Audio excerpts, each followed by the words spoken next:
Hey everybody, Dirili here.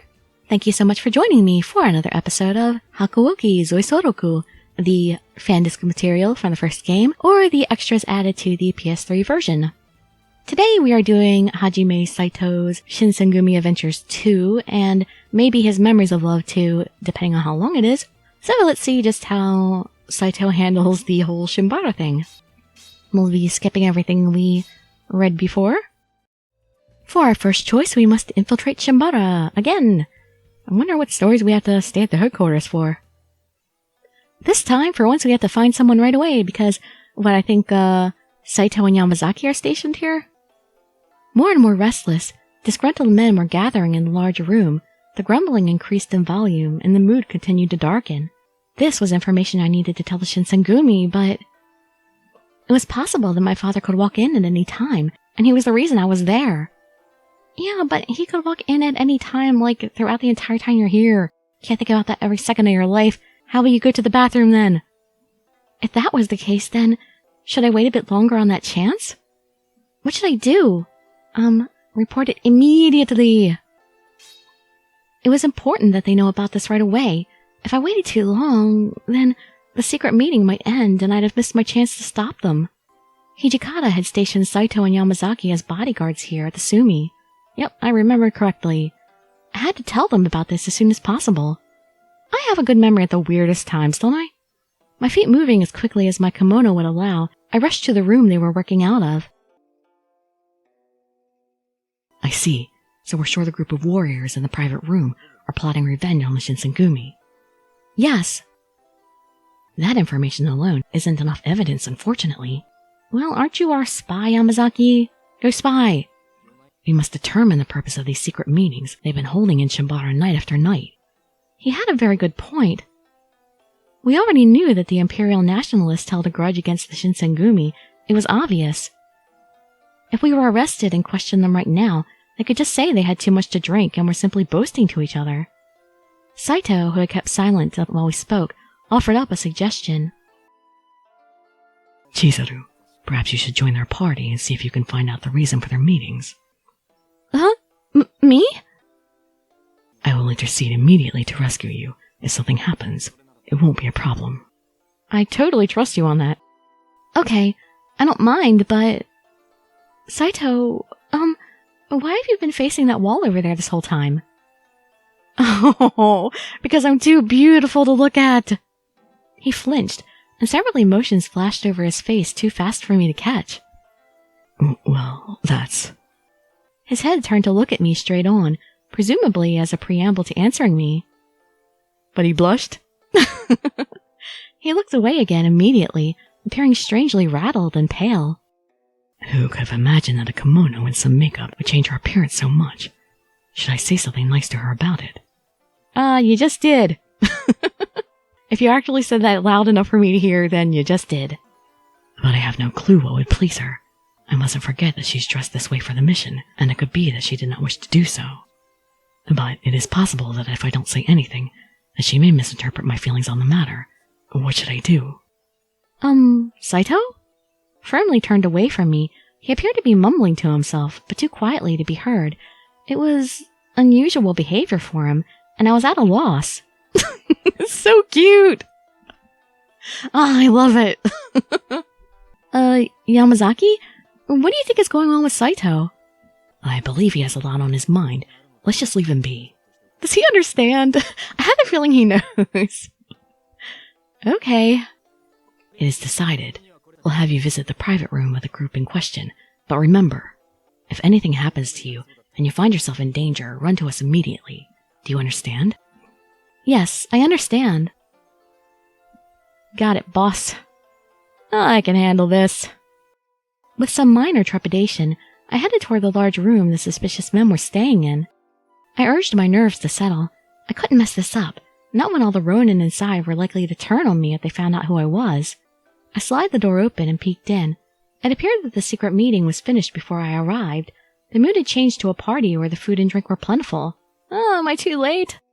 Hey, girl, pour me some alcohol. I came all the way from Western Japan for this national mess. It's a long trip and I need to take the edge off. Yes, right away. I glanced at the man's face, already flushed red. and quickly poured sake into the cup he thrust out toward me. So what kind of business brought all of you here today? I would have never dared to ask that question if they were all sober. They'd suspect me before the words stopped coming out of my mouth, but this man seemed drunk enough. I could only hope his lips were loose enough to answer me. Well, I guess it's okay to tell a woman like you. It's a secret, but it's not like you'd know what to do with it. Little do you know. No, keep this to yourself. But we're working out a plan to raid the Shinsengumi's headquarters at Nishihongwanji Temple. Rid the city of the murderous Shinsengumi dogs, and the people will turn toward the Imperial Nationalist Army. If we pull it off, everyone will be falling all over themselves to praise me for being part of it. His chest puffed out with pride, and he leveled a hooded look at me, his gaze quickly taking inventory. Uh-oh. If you want to become my mistress, now's your chance to beat the crowd. Hey, give me a reward. I might even buy your rakuseki. Wow, he's offering to buy me out. What? You don't happen to have a patron yet, do you? If no one's bought your mizuage, I'd love to... This wasn't good. I knew why they were meeting at the Sumi now. Maybe I should get out of here before anything escalates. I shall... stay. Let's see if I could get any extra information out of this. And it'd be too suspicious if I just bolted out of the room. I had to hold on for a little longer. If you become my woman, you'd be set for life. I'd buy you the most expensive kimono, hundreds of hairpins, whatever you like. You really think you're gonna become rich just from this? I'm sorry, but I'm still training. It's too early for me to find a patron right now. I can see how innocent you are by your response. It's cute. Come here. Completely drunk now, he reached for me and tried to pull me closer to him. Hey! Please let me go! My mouth opened to scream. The sliding door snapped open, and a man dressed in all black stepped inside. It was... Saito to the rescue! I must ask you to stop. If you accost her any further, you'll regret it. Saito! Why did I say his name? If they hadn't recognized him on sight, now they know who he is. What? Who the hell are you? It's none of your business, so leave. I'm a bodyguard for the Sumi. Unfortunately, it is my business. It is my duty to protect the geisha from all aggressive customers. Well, then again, Saito is actually a pretty common name, so... His expression was serious and determined, but... Oh, but he's still blushing! Oh, Saito, you're so cute.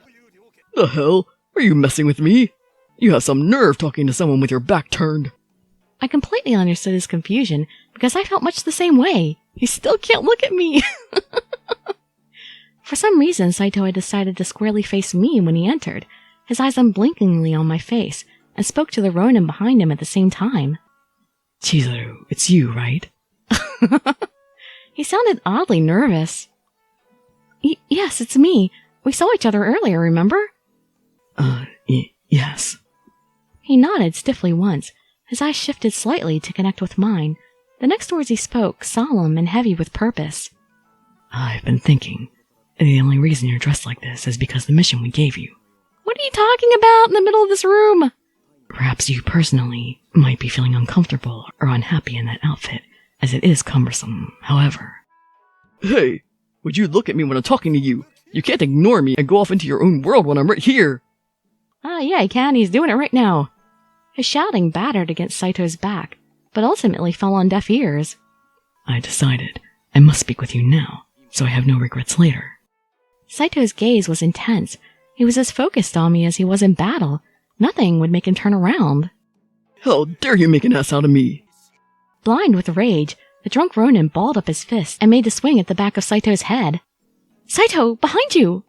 I know, but this is not the time for that. I knew it. I knew it would be that easy for him. Gah. The warrior was about to reach him when Saito's fist swung up and pummeled him right in the face. The force of it flung him backward, and he toppled to the ground, gripping his head. Saito's punch had struck the Ronin directly in the nose. The sound when it hit was so loud, I thought it might be broken. But Saito made no move to turn around. Instead, he continued speaking to me. So inappropriate. Chizuru, I must tell you something. Would you hear me out? Oh god, he's still up. You bastard! How dare you! He scrambled to his feet, holding his nose, and completely furious. Just stay down, dude, stay down! But just like before, Saito didn't even acknowledge if he heard him. The warrior rushed him. Ugh! Saito's elbow slammed into his stomach. With a loud cry, the Ronin collapsed onto the tatami mats, covering the floor, clutching his midsection in pain. Throughout the entire thing, Saito had not broken eye contact with me. Sorry. This is likely the last time I'll see you like this. I find myself a little nervous. His cheeks pinkened slightly, his voice barely above a mumble. I'll listen to everything you want to say later, so maybe right now you should... God, stay down, man, I'm telling ya! Alright, now I'm pissed. I'm gonna kill you! Swaying from side to side, the man staggered momentarily before shaking his head to clear it and launched himself in a charge at Saito's back. No, it must be now. Please listen. Just give me a moment to prepare myself.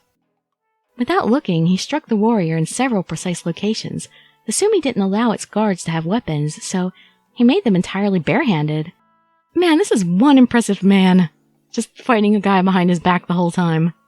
It was at that moment that he finally glanced away to compose himself.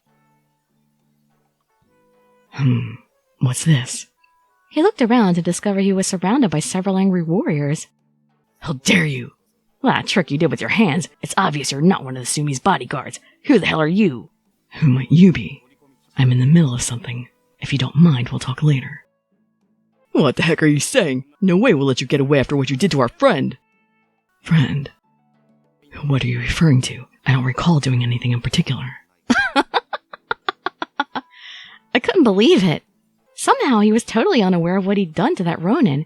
Was it some kind of reflex he'd honed? I think so. You're playing dumb? You think we didn't see what you just did? Let's get him. Who knows who he is? But he's only one man and we outnumber him. A murmur rose up from the Ronin. Saito scanned the crowd, his eyes narrowed and his face hard. You wish to fight? Very well, I accept. This won't take any time at all. His expression turned bitter. He looks so hot when he goes into his fighting stance, I love that. However, you interrupted a very important conversation, and I find that I am unable to restrain myself. Prepare yourselves. Men, attack! This is for our fellow patriot. Don't go easy on him. The battle went much as one would expect. Neither side had weapons, yet Saito took on and thoroughly trounced all of his opponents, roughly a dozen total. Whoa, a dozen! I felt like I was back at the Battle of Ikeda Inn. Even without a sword, he fought with overwhelming skill and finesse. That's my man. But I was curious. Why was Saito in such a bad mood? He said that he was interrupted from some kind of important talk, but what that meant was beyond me. Chizuru, don't be so clueless. After the rather one-sided battle was done, we brought the captured warriors to headquarters. Questioning them revealed the details of the plan to attack the temple where the Shinsengumi stayed. The leader organized the raid based off the information they obtained, and the whole matter was resolved peacefully before it got off the ground. Fortunately, for once. All it took was a slight beating in a room. Some drunken guys. A few days later, the 3rd Division brought me along for rounds around Shimbara. Rumors about what happened had spread like wildfire throughout all of Kyoto, and regardless of if they were true or not, they seemed effective. Did Saito not get to finish his conversation with me? The scheming warriors disappeared from Shimbara, clearly frightened of the dangerous Shinsengumi. Saito, you were really amazing that day in the Sumi. You didn't even have a sword, and you still defeated a large number of men as if it was nothing. I had no idea you could do that. Do you have some kind of training in classical forms of martial arts, along with your skill in Iai? Not particularly. I think that's a lie. He answered me absent-mindedly, as if he was distracted by something. Oh, I almost forgot. You mentioned that day that you had something important you had to say. Shock! It almost looked like he flinched. His eyes looked everywhere but at me. Oh, yes, that. His words came at a halt. Was it about me pretending to be a geisha? Well, no, but... I knew it. I didn't look good, did I? I'm too plain looking to wear that type of clothing. Saito's expression turned serious and contemplative. I'm unsure how to answer that question.